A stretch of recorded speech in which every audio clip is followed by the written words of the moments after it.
नमस्कार, स्वागत है आपका आज का बाजार में। मैं हूं आपके साथ पूजा त्रिपाठी और आप देख रहे हैं ईटी नाउ स्वदेश। और इस शो में हम आपको बताएंगे कि आज दिन भर का एक्शन कैसा रहा बाजार में, इसके साथ कौन कौन से स्टॉक्स में एक्शन दिखा, खबरें कौन कौन सी आई हैं बाजार खुलने के बाद। और इसी के साथ ही साथ दिन भर हमारे कई सारे मार्केट एक्सपर्ट से बात भी हुई, उनका क्या कहना है बाजार पर, इस पर भी हम आगे चर्चा करेंगे। मार्केट पर नजर डालें तो आज लगातार चौथे दिन अच्छी मजबूती के साथ क्लोजिंग देखने को मिली। निफ्टी 180 अंक ऊपर 16,500 के ऊपर आज क्लोजिंग दिखी है।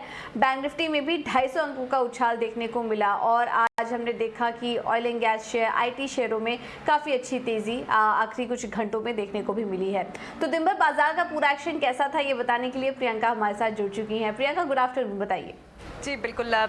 देखिए, आज बाजार में आपको एक गैप अप मिला और majorly on the global cues front, लेकिन कल जो मेजरली ट्रेड्स लेके गए होंगे उनके लिए आज बहुत प्रॉफिटेबल ट्रेड रहा होगा। लेकिन क्योंकि दिन भर आपको इंट्राडे में बहुत बड़े गेंस नहीं मिले, हार्डली 70-80 पॉइंट्स की रेंज में दिन भर बाजार ने कारोबार किया। लेकिन कल से आप जंप देखेंगे तो वहाँ लगभग 200 पॉइंट्स का जंप है। तो एक्चुअली जो कल ट्रेड्स लेकर गए उनको गैप अप का फायदा मिला और उन्होंने बड़ा पैसा जरूर बनाया होगा। लेकिन आज फिर से तीसरा दिन था जिसमें मेटल और आईटी, जो सबसे वीक सेक्टर्स थे पीछे के ट्रेडिंग सेशंस में, आप देखेंगे उन्होंने आज फिर से कंट्रीब्यूट किया।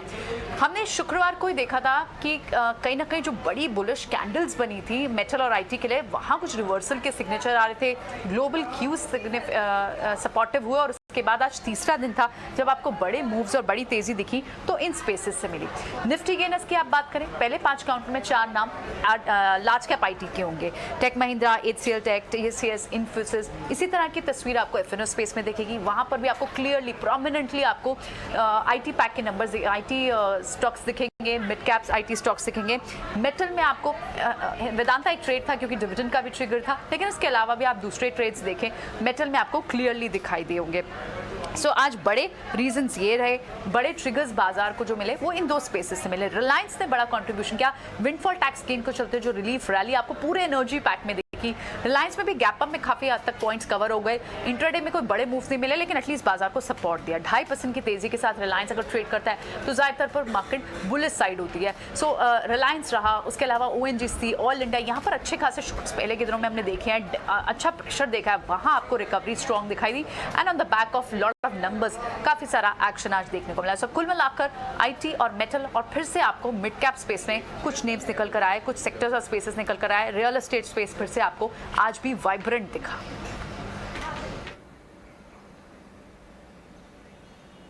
ऑलराइट, बहुत बहुत शुक्रिया प्रियंका ये सारी जानकारी देने के लिए। तो आज आईटी शेयरों में शानदार तेजी थी और यहाँ पर काफ़ी अच्छा एक्शन देखने को मिला। इसके अलावा ऑयल एंड गैस शेयर में भी अच्छी तेजी थी। चलिए इस बीच कुछ मार्केट एक्सपर्ट्स के व्यू भी आपको सुनवा देते हैं।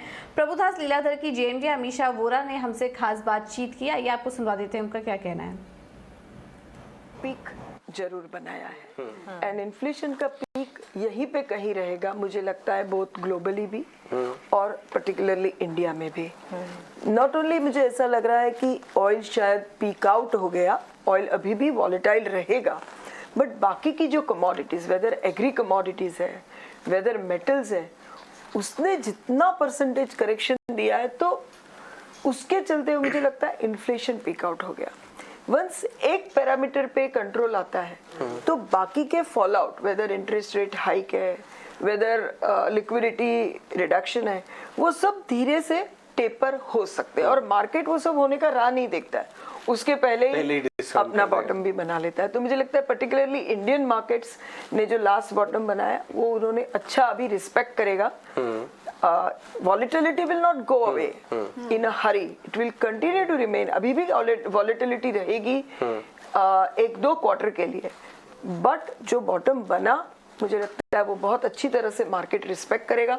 और फॉर्चुनेटली मॉनसून स्प्रेड भी अच्छे से हो रहा है, तो Q3 से थोड़ा एग्री इनकम और बढ़ जाएगा।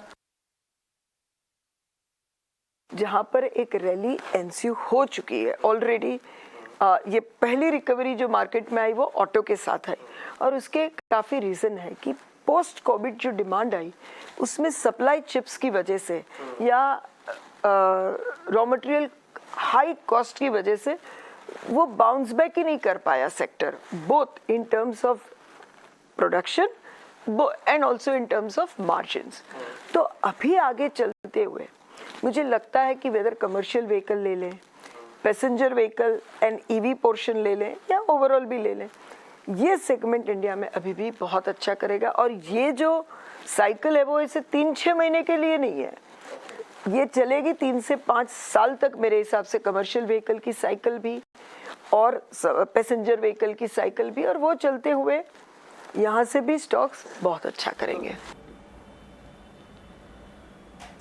बिल्कुल। और चलिए इस बीच विप्रो के भी नंबर्स आ चुके हैं, एक एक करके आपको वो भी दिखा देते हैं। और नंबर्स जो आ रहे हैं, अगर फर्स्ट वीक देखें तो हल्के हमारे अनुमान से कमज़ोर नंबर इस वक्त देखने को मिल रहे हैं। रुपी टर्म्स में हमारा अनुमान था 21,550 करोड़ का, और उसके सामने जो फिगर्स आ रहे हैं टोटल इनकम के, वो 2022 करोड़ के आसपास के आंकड़े इस वक्त निकल कर आ रहे हैं। एक एक करके नंबर्स हम आपके सामने लाने की कोशिश करेंगे, लेकिन फर्स्ट टेक में जो नंबर नज़र आ रहे हैं वो हल्के कमज़ोर साइड पे है। मुनाफा देखिए 2,563 करोड़ का कंपनी ने घोषित किया है, 2,950 करोड़ का हमारा अनुमान था। तो यहाँ पर हम देख सकते हैं कि अनुमान से हल्के कमज़ोर नंबर्स यहाँ पर देखने को मिले हैं। मुनाफे में गिरावट आई है, 4% के आसपास की गिरावट की हम उम्मीद कर रहे थे, लेकिन उसके सामने मुनाफे के जो फिगर्स आए हैं वो थोड़ा कमज़ोर साइड पर देखने को मिल रहे हैं। आय में देखेंगे तो करीब 21,528 करोड़ का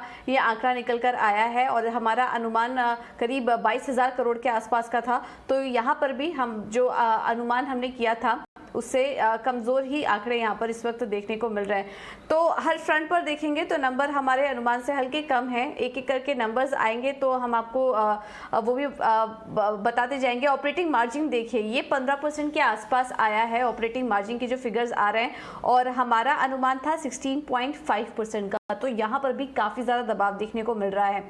सप्लाई साइड प्रेशर की बात हो रही थी, ट्रैवल कॉस्ट में भी बढ़ोतरी की बात हो रही थी, बट ये अनुमान से काफ़ी ज़्यादा कमज़ोर नंबर्स इस वक्त देखने को मिल रहे हैं। और इस वजह से अब कह सकते हैं कि कल जब मार्केट खुलेगा तो शायद विप्रो में यहाँ पर गिरावट देखने को मिल सकती है कांस्टेंट करेंसी टर्म्स पे, लेकिन ग्रोथ अच्छी नज़र आ रही है। 17.2% का गाइडेंस यहाँ पर कंपनी दे रही है कांस्टेंट करेंसी ग्रोथ पर। तो चलिए एक एक करके नंबर्स जैसे जैसे हमारे पास आएंगे हम आपको यहाँ पर बताते जाएंगे। करीब आईटी सर्विसेज के लिए यहाँ पर जो अगले क्वार्टर के लिए जो ग्रोथ देख रहे हैं वो 3 से 5% का ग्रोथ देख रहे हैं। इसी के आसपास हम भी अनुमान करके चल रहे थे। तो अभी फिलहाल जो फर्स्ट टेक आ रहे हैं नंबर्स के अनुमान से कमज़ोर हैं। आय में भी हमारे अनुमान से कमी देखने को मिली है, और मार्जिन के फ्रंट पर काफ़ी ज़्यादा निराशा इस वक्त हाथ लगी है। एक्सपर्ट से समझने की कोशिश करेंगे कि वो यहाँ पर किस तरह का एक्सपेक्टेशन करें। क्वार्टर 2 FY23 के लिए गाइडेंस एक्सपेक्टेशन हमारी 2.5 से 4.5% थी, और इस फ्रंट पर भी यहाँ पर निराशा ही हाथ लगी है। और मार्जिन गाइडेंस मीडियम टर्म के लिए 17 से 17.5% थी, उसी के आसपास के फिगर्स निकल कर आए, बट फर्स्ट टेक में नंबर्स इस वक्त अनुमान से कमज़ोर ही देखने को मिल रहे हैं। चलिए ये तो थे विप्रो के नतीजे, इस पर और ज़्यादा हम आगे डिटेल में समझने की कोशिश करेंगे। लेकिन चलिए अब वक्त है इंटेलिजेंस रिपोर्ट का।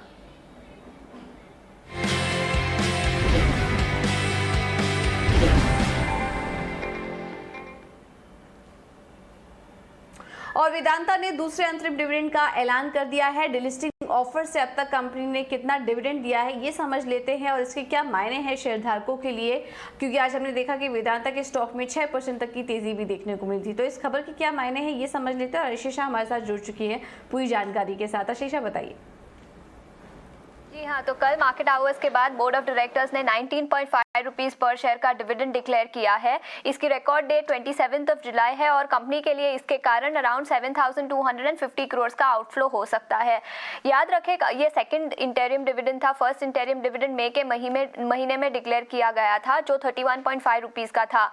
सेकंड इंटरिम डिविडेंड 19.5 रुपीस का है, जिसका मतलब ये होता है कि अभी तक टोटल इस साल में कंपनी ने 51 रुपीस पर शेयर का डिविडेंड ऑलरेडी डिक्लेयर कर दिया है। और एवरेज प्राइस इस पीरियड की देखें तो इसके मुताबिक डिविडेंड यील्ड ऑलरेडी 16.13% पर है। FY22 में कंपनी ने टोटल डिविडेंड 45 रुपीस पर शेयर का डिक्लेयर किया था, और उसके मुताबिक एवरेज प्राइस कंसिडर करें तो last year dividend yield around 14.5% का था। वेदांता रिसोर्सेज जो उसकी पेरेंट कंपनी है, उसके मैच्योरिटीज अराउंड $1 बिलियन के है, लेकिन इसके बाद वेदांता रिसोर्सेज की कोई बड़ी मैच्योरिटी नहीं है और इसीलिए एनालिस्ट का मानना है कि शायद इतना बड़ा डिविडेंड कंपनी अब आगे चलते हुए इस साल के लिए डिक्लेयर नहीं करेगी। वेदांता के डीलिस्टिंग की बात करें तो अक्टूबर 2020 में कंपनी ने प्रपोज किया था कि डीलिस्टिंग होगा, लेकिन वो फेल हो चुका था। Delisting offer price around 87.5 rupees की थी और उसके बाद टोटल इस 19.5 रुपीस के डिविडेंड को कंसिडर करने के बाद टोटल डिविडेंड कंपनी ने अराउंड 105 रुपीस पर शेयर का दिया है और इसके अलावा स्टॉक प्राइस में भी अच्छी मूवमेंट देखने को मिली है। तब से अब तक स्टॉक में हमने 145% का गेन देखा है। स्टॉक की बात करें तो पिछले 5 दिनों में 3.5% का गेन देखने को मिला, लेकिन ईयर टू डेट स्टॉक अभी भी 39% डाउन है और 52 वीक हाई से भी हमने 45% का डिक्लाइन देखा है। लेकिन अभी के लिए कंपनी ने अच्छा खासा डिविडेंड डिक्लेयर किया है और FY22 के टोटल डिविडेंड को कंपनी ऑलरेडी सरपास कर चुकी है, तो स्टॉक आज फोकस में रहेगा। ऑलराइट, तो चलिए अब नजर डालते हैं ऑयल एंड गैस सेक्टर पर और यहाँ पर एक बड़ी खबर आई है। विंडफॉल टैक्स में राहत मिलने से आज ऑयल एंड गैस शेयरों में शानदार तेजी देखने को मिली। इस पर पूरी डिटेल्स के साथ जुड़ गए सौमित सरकार। सौमित बताइए। तो अगर आप देखेंगे तो खबर तो यही है कि जो विंडफॉल टैक्स है उसको कम कर दिया गया है। पेट्रोल डीजल की अगर पेट्रोल की बात करें तो उस पर तो पूरा विंडफॉल टैक्स निकाल दिया गया है। डीजल और ATF में 2 रुपये से उन्होंने कम कर दिया है। अब ये सारी ऑयल एंड गैस कंपनीज है जिनको इसका बेनिफिट होता है। हालांकि HOEC को कोई डायरेक्ट फाइनेंशियल बेनिफिट नहीं है, बट सेंटिमेंटली ये पॉजिटिव रहा है। जैसे कि ये कह रहे हैं कि क्रूड उत्पादन और एक्सपोर्ट्स पर विंडफॉल टैक्स जो था वो कम कर दिया है।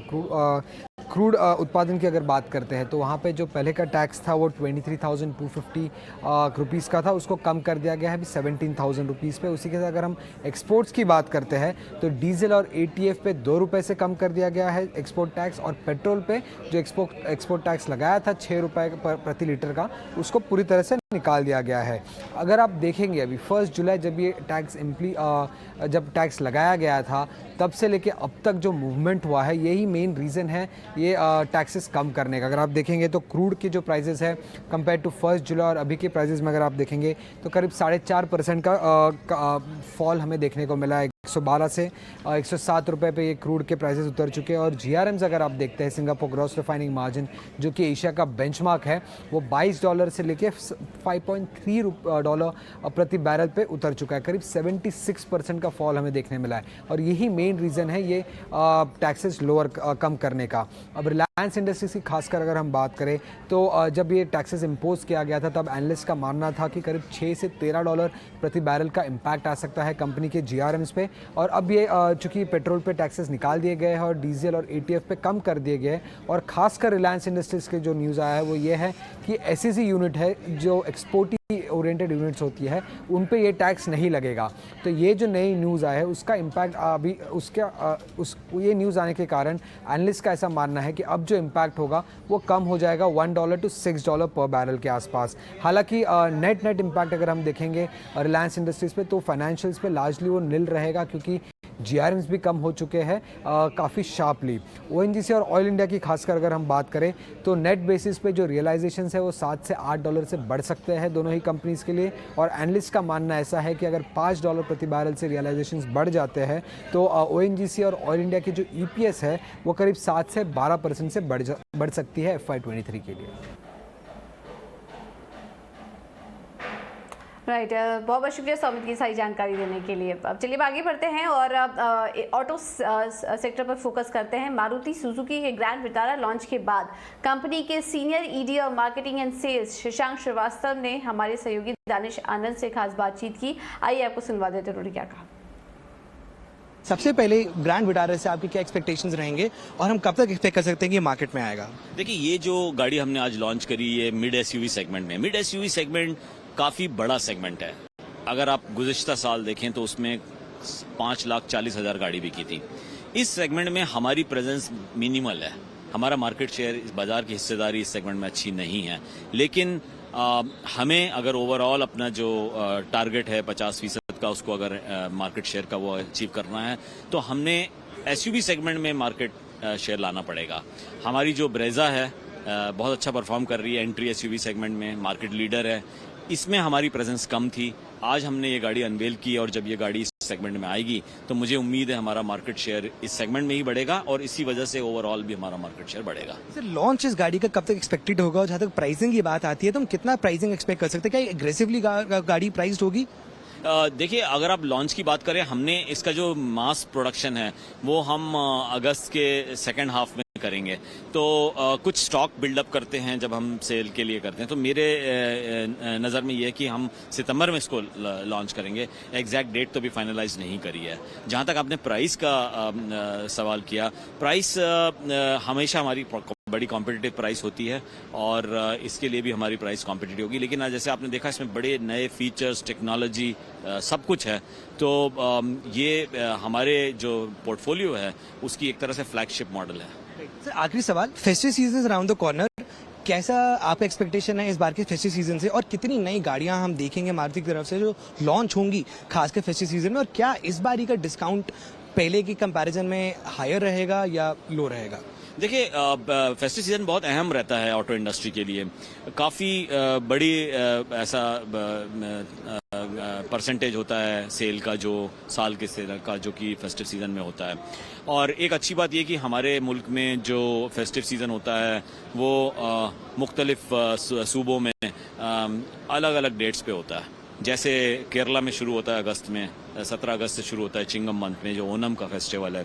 उसके बाद गणेश चतुर्थी, जन्माष्टमी, और फिर बाद में जब हम नवरात्रे और दिवाली वगैरह जो नॉर्थ ईस्ट, सेंट्रल और वेस्टर्न पार्ट ऑफ इंडिया में होता है।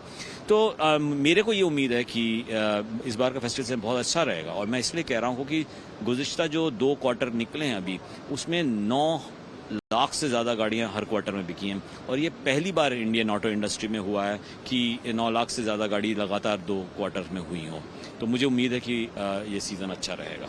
इतना स्वदेश से बाद में धन्यवाद। Thank you sir.